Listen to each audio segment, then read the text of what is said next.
Remember, it's said that a large function like the G20 summit is like a wedding in the family.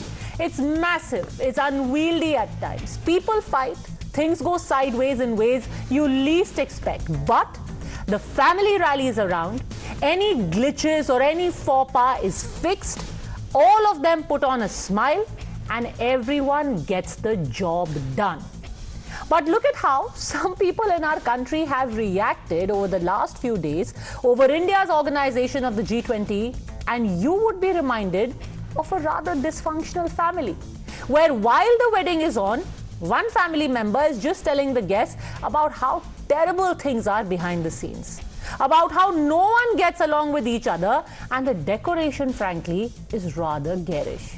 On a serious note, though, what was with the meltdown that some people were having while India was hosting the G20 summit?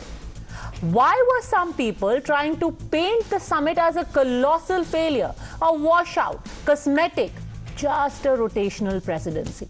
And all of this despite the fact that the Congress's MP, Shashi Tharoor himself acknowledged that in execution and outcome, India's presidency and the G20 summit as a whole was nothing short of a diplomatic triumph.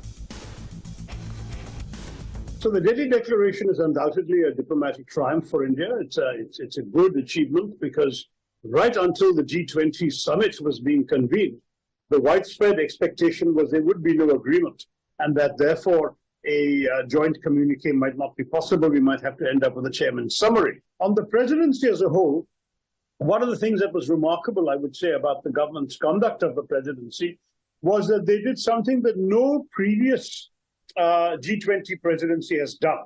They actually made it a huge nationwide event.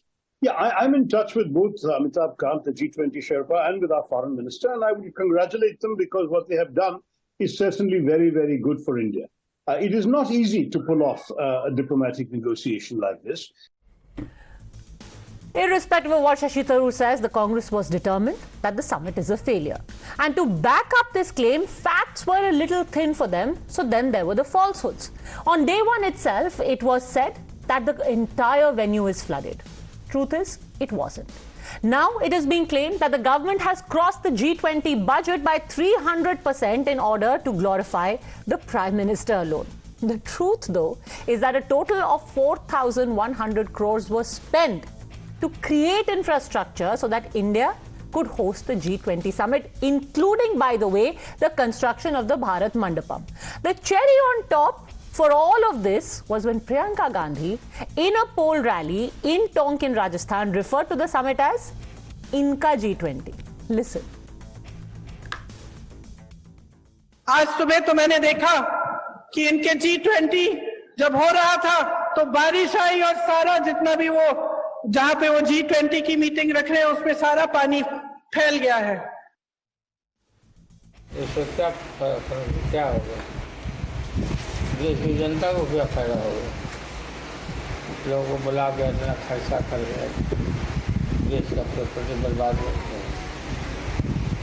देश के आम जनता को क्या फायदा होगा? अच्छी बात है, वो फॉर्मर डिप्लोमेट रहे हैं। आज जिस तरह से मोदी जी की अगुवाई में भारत का मान बढ़ा है, जिस तरह से एक सर्वानुमति का कंसेंसस आया है, जिस तरह से क्या अमेरिका, क्या इंग्लैंड, क्या यूरोप, जिस तरह से अफ्रीकन यूनियन को जगह मिली है G20 में, तो भारत की बहुत बड़ी कूटनीतिक सफलता है और सभी दुनिया के देश एक स्वर में आए। In any country, like in any family or in any wedding, there are differences without a doubt. Many would argue that it's the job of an opposition to point out the flaws. But when these flaws are imagined, or worse, when they are faked, at the end of the day, it all boils down to this. Is the negativity so overbearing now in our domestic politics that we can't seem to agree on something that India as a whole, the country, Bharat, has achieved as a whole?